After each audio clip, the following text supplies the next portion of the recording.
Dude, this freaking bike is loud as hell. It needs a tune-up, man. It needs freaking new tires. It's all creaking.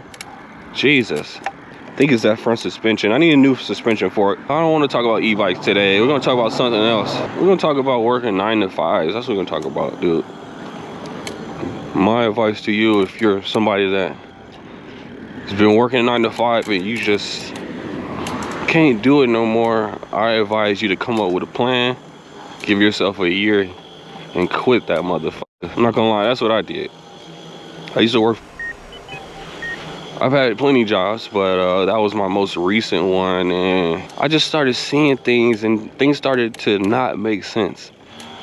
You know, I used to spend 8+ hours every day in front of a computer and just wasting time, basically. And if you feel like that, dude, like, I feel for you, man, because the job that I had, like, it was cool, like, it was good enough to pay bills, but that was all that it was good for, is just to pay bills. After I paid my bills, I didn't have nothing extra. We didn't really do much, you know what I mean? Like, we couldn't do vacations a couple times a year, maybe once a year if we were lucky. It's like, who wants to live like that? Who's trying to work every single day? You only can rest on the weekends, and not even that sometimes, especially if you got kids. If you got kids, you never resting, but that's a whole nother topic. Yeah, if you're working at 9 to 5, look, I'm gonna tell you what I did, guys. You guys already know I'm into YouTube, so that's my thing. You gotta figure out what you're into. If it's not YouTube, then and it's something else, you can definitely do it. You just gotta find people that are like already doing it and you know, watch them. This is what I did. You got to get a job where you can work from home, right? So eventually I was able to work from home when I was working for, it was just like a little data entry job. I was just on the computer in my office at home, just working for 8 hours straight. But here's why you want to do that. You want to get a work from home job because you're going to utilize some of that time that you're on the clock. You're gonna be stepping outside, you're gonna be filming. You're not gonna be doing like full-blown adventures and stuff like that, but you're definitely gonna be getting some content while getting paid by your 9 to 5, okay? Let's say you gotta work 8 hours a day, right? Well, you're gonna work about 6 of those hours, right? And 2 of those hours are gonna be spent filming content. All right, so you're gonna be getting paid 8 hours, and you're only gonna be working 6 hours, guys, okay? Now, if you get caught, you will get fired. That is one thing to know, okay? But if you don't get caught, this thing is gonna freaking work out, okay? So how do you get 2 free hours without getting caught?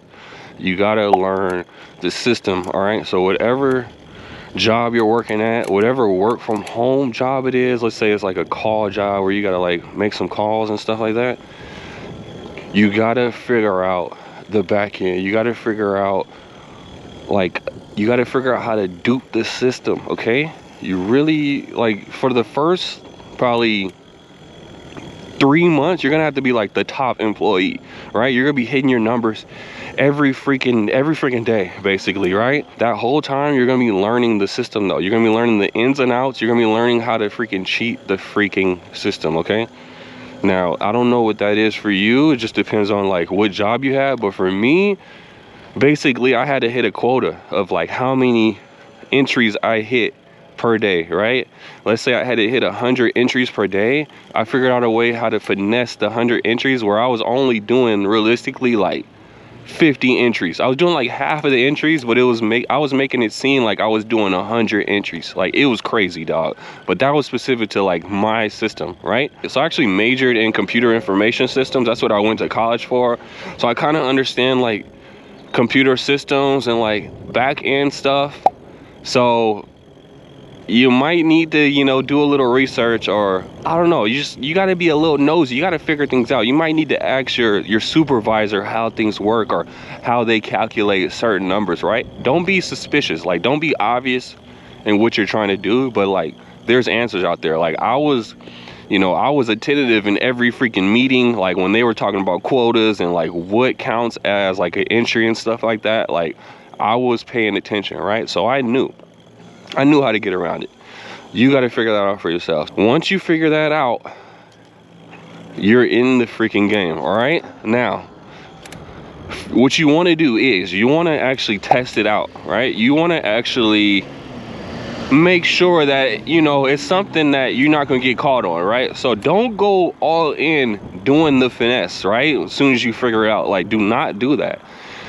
Day one, do a couple, and then when the report comes around, right? Because like in all jobs, I feel like you got to get like a grade, right? You're being reported on, right? Like you're supposed to operate at a certain level. So when that report comes back and it shows that you hit your numbers or whatever they're calculating, and it shows that you did what you needed to do, after you confirm that it worked, that's when you can start slowly implementing the plan. So more and more, you're gonna start finessing, right? You're gonna start finessing, right? What this is doing, it's giving you more free time to do the YouTube stuff. So I got to a point where, like I said, I finessed 2 hours, right? I finessed so much where I freed up 2 hours during my schedule, and I was able to go out and film. Now, I didn't film for 2 hours straight because that would look crazy, right? Most employers are like keeping track of like when you're on the clock and stuff. Like they know when you're sitting at your desk. So you gotta finesse that too. You gotta break it up. You can't freaking spend 2 straight hours away from your desk, right? So maybe spend 15 minutes, 10 minutes, right? 10 minutes here and there. You'd be surprised what 10 minutes of footage could do. Like if you're just recording 10 minutes straight, that's a lot of freaking footage. The whole point is you want to do just enough where you're not on your employer's radar, because you don't want to get fired, right? Because you're not making no money from YouTube yet, right? You got to start somewhere. So you're doing just enough to not be on their radar. That whole time you're building up your YouTube channel, you're dropping videos. Now you're gonna have to be patient, because it doesn't, you know, it doesn't work out for everybody the same amount of time. So you might have to do this for 2 years, we don't know. But eventually, the more and more you do that, you're gonna start to see your YouTube go up, right? You're gonna start to make more money with your YouTube channel, right? You'll then start to see that you're kind of wasting your time doing your 9 to 5, right? So that's when you finesse a little bit more, right? So let's say you were finessing 2 hours out of your job.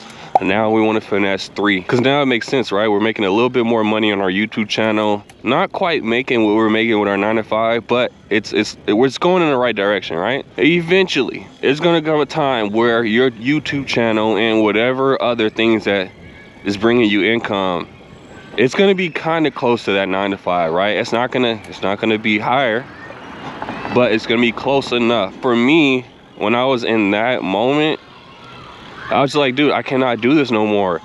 My time is super valuable, and if I spend more time on this YouTube side and, you know, my business side, I can make 10 times more money than I'm doing at the 9 to 5, working 8+ hours straight a day. That's when I decided, you know what, I'm gonna finesse 90% of the freaking time. That's when I didn't even care. Like, I didn't even care about losing my job at that time, because I was making, you know, decent money. Like after a certain round, it just didn't make sense. Like I can make way more money if I put in half the effort. You know what I mean? So I quit the job and went full time with YouTube, and now I'm here, you know, not working for nobody. I get to make my own schedule. I get to spend more time with my kids. I basically can do whatever I want to do. Now, you are going to be stressed because, you know, there's nobody telling you you got to do this, right? And if you don't do it, you know, you're not going to make no money, right? You got to work for yourself. So it's a different type of stress, but if you're somebody that is just tired of the 9 to 5, I think it's something to really think about. What I just described to you is called quiet quitting. So you're not actually like quitting outright. You're like slowly quitting. Like you're slowly doing less and less work. But on the back end, you're actually putting more work into your personal stuff and like your business or whatever you're trying to make money. And then eventually it'll make sense. All right. So if you guys want to learn more about quiet quitting, I'm not like an expert on it. There's hella videos on YouTube about it. But I just wanted to share you guys my experience and give you guys a little bit of Monday motivation. Hope you guys enjoyed this video, and if so, hit that like button, and we'll see you guys in the next one. Until then, deuces like that. Yee!